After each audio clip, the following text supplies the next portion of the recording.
O sea, no es que uno tome en cuenta en realidad, sino que son las cosas que a uno le están pasando. Y uno eso lo procesa, y ese procesamiento te va a dar o definir tu comportamiento, que es el que tenemos acá.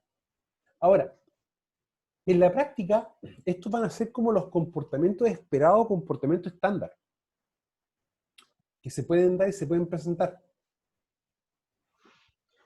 Y va a ser así, ¿ya? Y vamos a entender lo que va a ser así, y es así. Todas las personas no reaccionamos igual a los mismos eventos. A mí me encantan los temblores, me fascinan los temblores. No les tengo miedo. Pero hay personas que empiezan a temblar y automáticamente corren.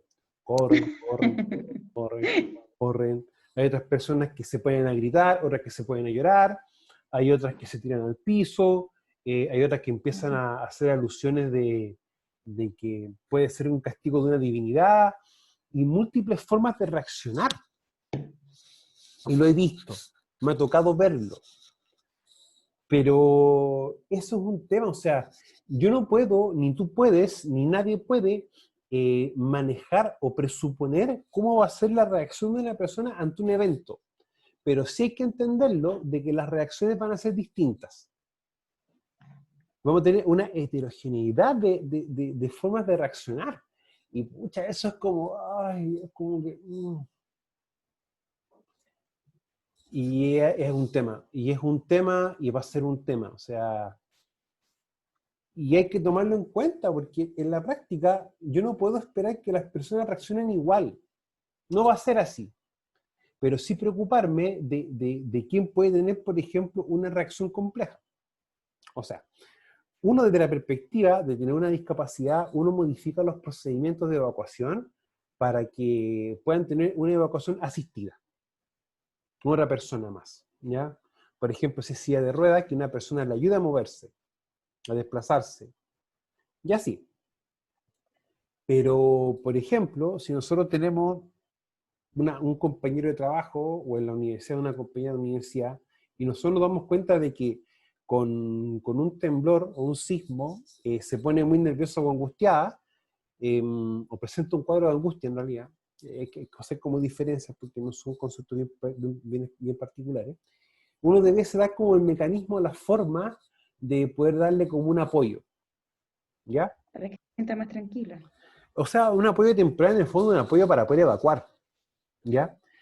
Cuando Pero para la ocurre, persona que se siente nerviosa es o que, no se puede controlar, es que es un tema, ya. Cuando ocurrió el terremoto en Coquimbo, yo estaba haciendo clases ese día. Estaba trabajando en la escuela de conductores donde yo trabajaba allá en Serena, en la ciudad de La Serena. Y resulta de que yo dije, un temblor más nomás. Dije, total, vivimos en el país más sísmico del mundo, un temblor más, un temblor menos, es una raya en el agua, no diga. Y yo siempre, cuando el temblor se extiende un poco más de lo habitual, digo, ¿saben qué más? Por favor, calma, paciencia, que un temblor y esto ya va a pasar. Y resulta de que el temblor no pasó. Y se empezaron a caer las cosas, se cortó la luz, todo el cuento. Y había una persona ahí, no me recuerda, espérate, era una señora, me recuerdo. La edad más o menos no recuerdo muy bien. Y la señora empezó a ponerse muy nerviosa y empezó a perder el control. Fue una pérdida de control. Cuando ocurre una emergencia, muchas veces las personas sienten ese como que están perdiendo el control de las cosas. Y yo digo a la señora, por favor, respire profundo, cálmese. Y resulta de que no me hace mucho caso y me responde de una forma bien... Me echa un par de garabatos encima. Yo no le digo nada porque yo entiendo que está en un estado tal de que la persona siente una falta de control y está reaccionando así. Y de hecho, eso está dentro de una de las fases de respuesta, que en el fondo está la persona en una agresión. Y eso es normal que pase, sí, porque en ese aspecto el cerebro está generando un mecanismo de protección, porque el cerebro de la persona sabe que eso va a ser un evento traumático para ella. Y va a generar un mecanismo tal que es como una especie también de evitación, de evitar. Pero es evitar, uno quizá, cuando hay un tema de agresión o algo así, uno lo puede llevar a otro plano. Cuando yo empezó a pasar todo esto, yo le digo, por favor, cálmate, tranquilízate y todo el cuento. No me hace caso, me echa los garabatos, y le digo, ¿sabes qué más? Anda a traerme, o tráeme piedras. Tráeme piedras chicas. De cualquier forma, pero tráeme piedras. ¿Y sabes qué pasó? La señora fue y empezó a buscar piedras y me traía piedras. Fue una de las pocas formas que encontré de poder bajar parte de esto para que la persona se pudiera empezar a controlar un poco. Porque ya estaba completamente descontrolada. Y es complejo porque en ese momento también empecé a conversar con otras personas a los días después, y habían personas que incluso llegaban a golpes. Ya, hay siempre es como un mito urbano de que cuando una persona está en grado de histeria producto de un terremoto o lo que sea, hay que pegarle para que se calme. No. Hagan lo que hago yo. O incluso es más, mándenle a buscar ramitas de árbol o lo que sea. Pero tiene que ser una orden clara, precisa y fuerte. Y la persona va a intentar buscar el camino para poder hacer eso, pero en el fondo para salirse de esa parte, ¿ya? Y en ese caso estamos más o menos fritos porque tenemos la alarma, va a haber una fase de respuesta y la persona va a tener o va a llegar a un punto de relajación que está al final. El cuerpo humano hay muchas veces que es como más complejo de entender la mente humana, ¿ya? La mente humana da es como muy amplia, muy diversa en las respuestas que puede dar. Hay respuestas que son estandarizadas, ¿ya? Pero hay respuestas que no, que queda como en una nebulosa, por decirlo de una forma u otra. Pero sí yo les puedo decir así, pero ya a ciencia cierta, de que nunca van a haber respuestas iguales. Nunca, nunca, nunca, nunca, nunca, nunca, nunca, nunca. Pero nunca. ¿Ya? Eso y eso es así. O sea, uno tiene que estar claro de que el abanico de respuesta de las personas ante una emergencia puede ser todo eso. Ahora, el 6.2.4 que dice, el plan de emergencia debe estar escrito y debe ser ensayado periódicamente, simulando una emergencia real. Especial énfasis se debe poner al efectuar el simulacro en el procedimiento de evacuación de las personas del lugar de trabajo. O sea, si te das cuenta, también me está favoreciendo la evacuación. Está privilegiando la evacuación. Porque es la misma lógica de respuesta ante emergencia, eso es lo que uno privilegia. Ahora, el plan de emergencia debe estar escrito. O sea, debe ser un documento que tú puedas ver, que tú puedas leer, puedas entrenar a las personas y que también pueda ser modificable. Recuerden que todo plan de emergencia se debe modificar cuando ocurre una emergencia, ¿ya? Y cuando también haya una evaluación de la respuesta a la emergencia. Que esos son como los elementos que me ayudan a modificar mi plan de emergencia. Y también si hay algún nuevo proceso o un elemento nuevo que yo pueda estar generando en mi empresa. Dígame, Nicole. Y cuando hay un tema de no conformidad, también Sí. Por ejemplo, ya, vamos a hacer un ejemplo bien puntual. Cuando ocurre un incendio, por ejemplo, en un taller, un laboratorio, la persona debe dar aviso directamente a Secretaría, por ponerte un ejemplo, y Secretaría da el aviso al equipo de respuesta. Imaginémonos que hay un incendio y la persona no da aviso de nada, nadie avisa nada, y la gente se da cuenta porque había humo. Ahí falló un tema de comunicación interna. Eso no es una conformidad. Porque recuerden que acá, por ejemplo, en el punto, los roles a seguir. Ya, el rol o la función a seguir de la persona ante una emergencia. Y es un tema bien importante. Ahora, ensayado periódicamente simulando una emergencia real. Uno va a definir más o menos la frecuencia en lo que uno haga simulacros. Y por lo general casi siempre se hace una vez al año, ¿ya? Y eso es así, una vez al año, porque igual hay que llegar y hacer un simulacro no es llegar y hacerlo. Implica todo un proceso, desde simularlo en papel, desde empezar a ver cómo lo ve ejecutar, después de ejecutarlo y después empezar a ver o tomar los distintos elementos o evidencias que uno y registros que uno obtuvo durante la evaluación para ya hacer un informe completo. Y eso tarda un poco, por eso uno a veces como que es no reacio, pero como que piensa y ve bien la frecuencia de esto. Lo que sí, por ejemplo, una vez al año, hacer un simulacro, ¿ya? Con equipos que tengan relación con nosotros. Pero eso también es discutible porque yo, por ejemplo, puedo proponerle a bomberos que haga un simulacro de algo en específico. Pero ellos también manejan sus tiempos y sus cosas que hacer. Por lo tanto, hay que llegar a un consenso para hacerlo. No es llegar y hacerlo de inmediato, sino que tiene que tener todo un tiempo, toda una forma para que pudiese hacerse esto de una manera ordenada y estructurada. ¿Ya? Ahora, vamos a ver, por ejemplo, una estructura básica de un plan de emergencia. ¿Y esa estructura Profesor, básica? Sí, dígame, Nicole. disculpe, con tema de los simulacros, cuando se trabaja en un laboratorio, ¿es la misma frecuencia con que se hace los simulacros una Sí, vez al no. año? Sí, no. Ahora, ¿por qué te digo sí y no? Ya, va a depender en la práctica de varios factores. O sea, la seguridad que uno aplica en un laboratorio donde utilizan un producto químico, créeme que es bastante alta.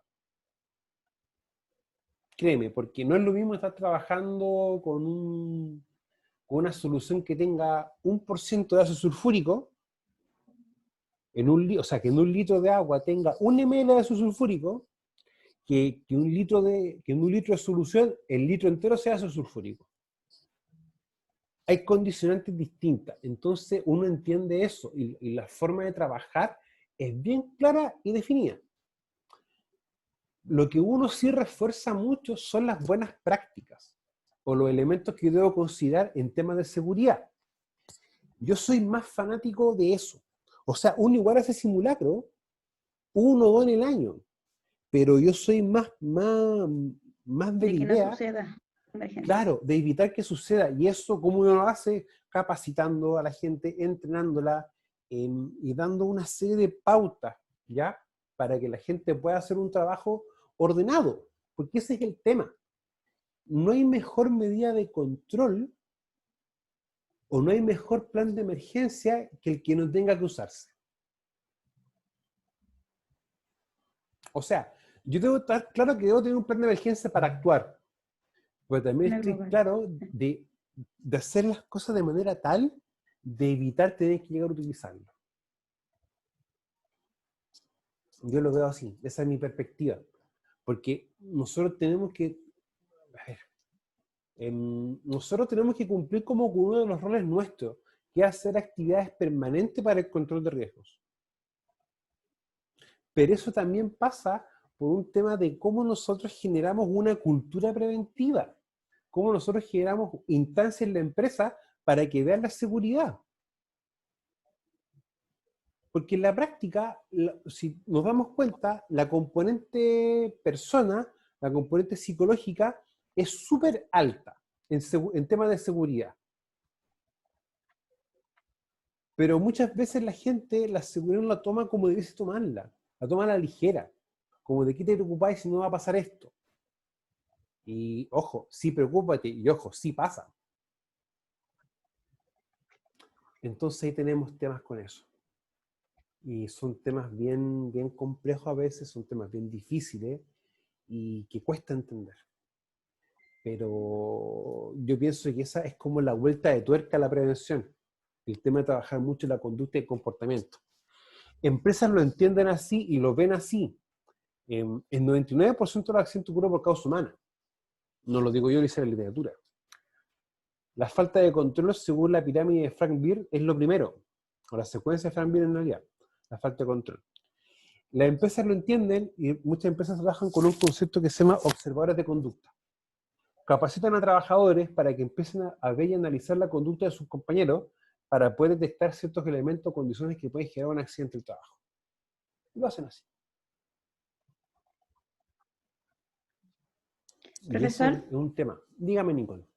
dentro del plan de emergencia, debe ir todo tipo de emergencia. Me refiero a una global, a una específica, todo va, no se hace un plan de emergencia para diferente que un plan de emergencia Sí, no. global. Ya. Por ejemplo, lo que pasa es que cuando uno ve el plan de emergencia en sí, uno lo trabaja, por ejemplo, para cosas a ver, incendios, sismo, terremoto, tsunami, aluviones, cosas así deben estar en el plan de emergencia, incluso robo, asalto y artefacto explosivo. Ya. Pero nosotros también tenemos emergencias específicas. Y esto hay que tener bastante ojo. ¿Por qué? Primero que todo, accidentes graves o accidentes fatales. El accidente grave nosotros sabemos que son 7. Y tengo 5 que son los más importantes. Y dentro de uno de ellos es caída de altura, que es caída superior a 1,8 metros.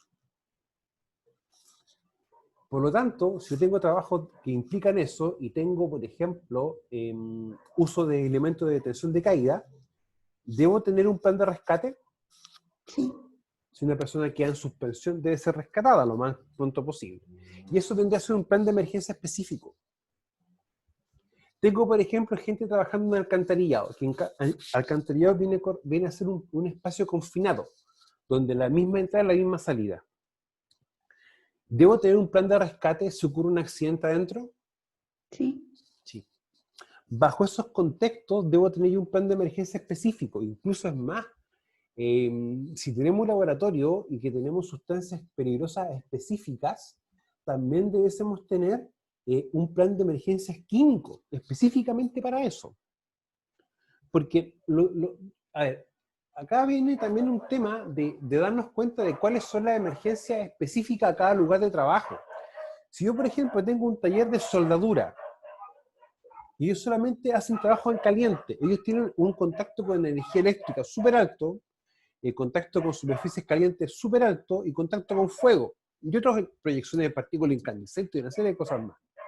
Pero eso quizás es su emergencia o sus posibles emergencias específicas puntuales. Por lo tanto, a un laboratorio que haga análisis químico, ¿le interesa eso? No. Porque no es un riesgo que tenga presente. Uh-huh. O sea, los riesgos hay que entender que son propios de la actividad. El artículo 21 de 40 me establece eso, que los riesgos son propios de la actividad laboral. O sea, que mi actividad laboral va a tener riesgos quizás distintos a los tuyos. O sea, tú por tu trabajo, tú estás expuesto, por ejemplo, a riesgos por movimientos repetitivos. Yo por mi trabajo puedo estar expuesto a robo, asalto, agresiones, por ejemplo. Ambos estamos expuestos a riesgo, no se discute, pero los tipos de riesgos son los distintos, son los diferentes. Y eso la ley lo entiende, por eso la misma ley te dice que los riesgos son los propios o inherentes al trabajo. Ya. Ahora mira, cuando uno empieza a ver la estructura de un plan de emergencia, tiene esto: una introducción, definiciones, objetivos y alcance, desarrollo del plan y evaluación del plan. Esta es la estructura básica, o esto es como el índice en realidad, o los contenidos tipo.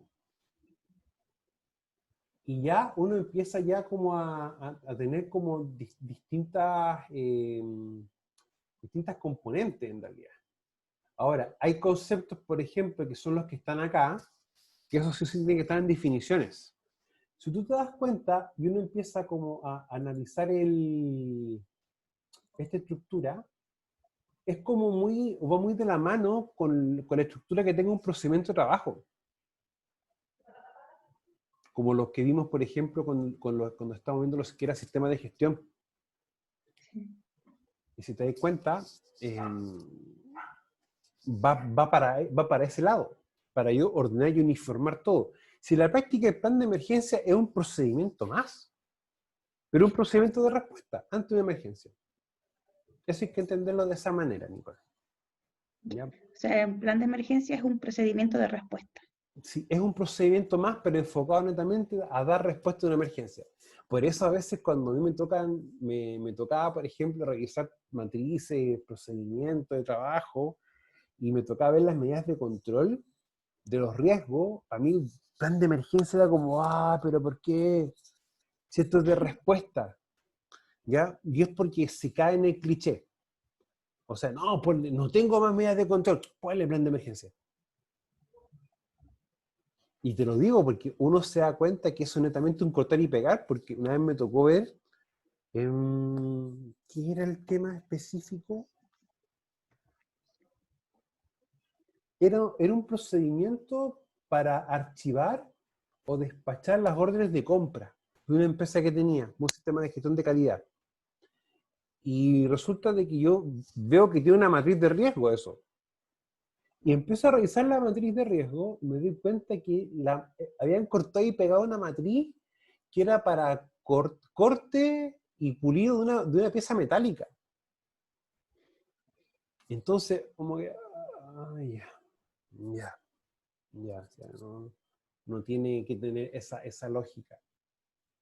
Ya.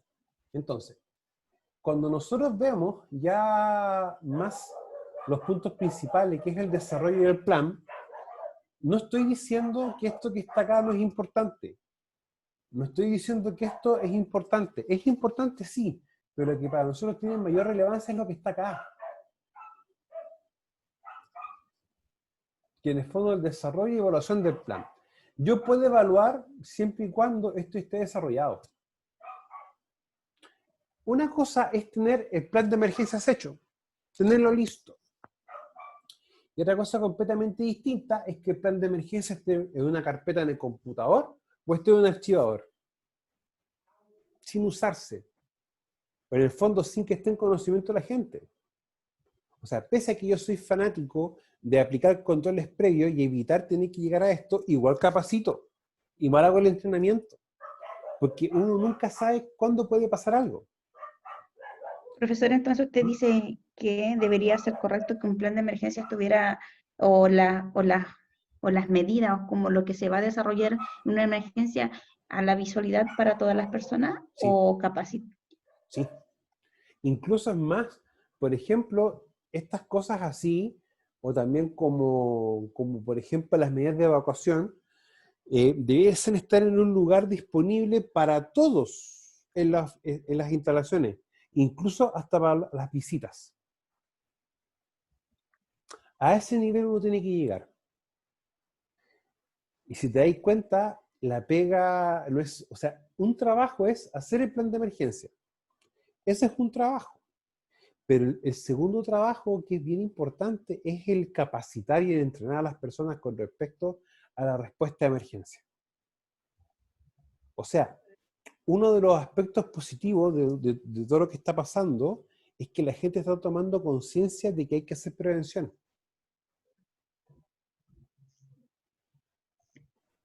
Ahora, claro, yo soy experto en la materia y, por ejemplo, cuando tengo que ir a la calle, voy al supermercado, voy a la feria, que lo hago con todas las medidas respectivas, uno ve también el mal uso de los elementos. Un mal uso de guante, una mala postura y sacado de guante, mal uso de las mascarillas, respiradores y una serie de cosas. Entonces uno también a veces le hace ruido eso. Y a mí me hace ruido en el sentido de que lo veo como que una medida de control mal utilizada viene a implicar que te puedas accidentar igual, o que te puedas contagiar igual. Porque no hay nada peor que pensar que tú estás protegido y no lo estás. Que esa es la falsa sensación de seguridad.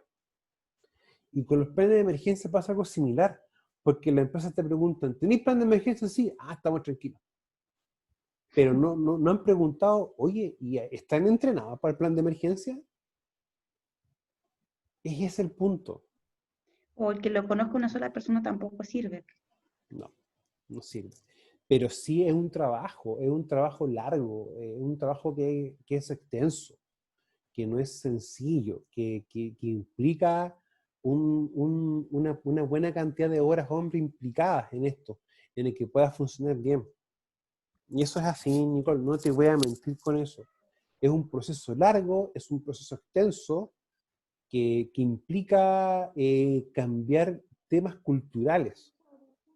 Profesor, Sí, Susana, dígame. ¿y en qué momento es adecuado enseñarle a los trabajadores el plan de emergencia? Ya. Presentárselo. Nosotros sabemos, por ejemplo, que tenemos el ODI, ¿no es cierto? La obligación de informar. Y dentro de la obligación de informar, una de las obligaciones del empleador es mencionar cuáles son las medidas preventivas y los métodos correctos de trabajo. En esta instancia, uno capacita al personal en lo que es la respuesta para emergencia, o en el plan de emergencia. Cosa de que el trabajador llegue a su puesto de trabajo y ya sepa qué hacer en caso de emergencia. Ya. Ya que es como la instancia. Ahora mira, yo cuando trabajaba en minería, muchas veces los supervisores me preguntaban, oye Álvaro, ¿sabéis qué? Se me acabaron los temas para capacitar a la gente. No sé de qué hacer las charlas, no tengo claridad. Oye, pues tenéis muchos temas. ¿Y como cuál puedo hacer, por ejemplo? Capacita el control de incendios. O qué hacer, por ejemplo, cuando hay un amago. Cómo utilizar el extintor. O también cómo verificar las condiciones de trabajo para detectar condiciones que pueden generar emergencia. O por ejemplo, me pedían también mucho material en relación a cómo revisar botiquines, contenido de un botiquín, por ejemplo, qué hacer, qué no hacer, recomendaciones en realidad. Y uno les generaba material y se los iba entregando. Y lo agradecían bastante. O, por ejemplo, nos dejaban las copias de los cursos que nosotros hacemos de primer auxilio y de rescate, y ciertos elementos importantes los reforzábamos en las distintas charlas de capacitación. Entonces, eso es un tema. O sea, la capacitación no es solamente cuando se entra en la empresa, debe ser constante en el tiempo, para que tenga frutos, porque son cosas que deben trabajarse de manera constante. No repetirse a modo taladro, porque también va a producir como una especie de rechazo al trabajador y no te ayuda, no te contribuye. ¿Ya? Chiquillas, ¿tienen alguna duda más con respecto a esto? No. ¿No? Ya, voy a dejar de grabar, pero no se me desconecten por favor un poquito, ¿ya?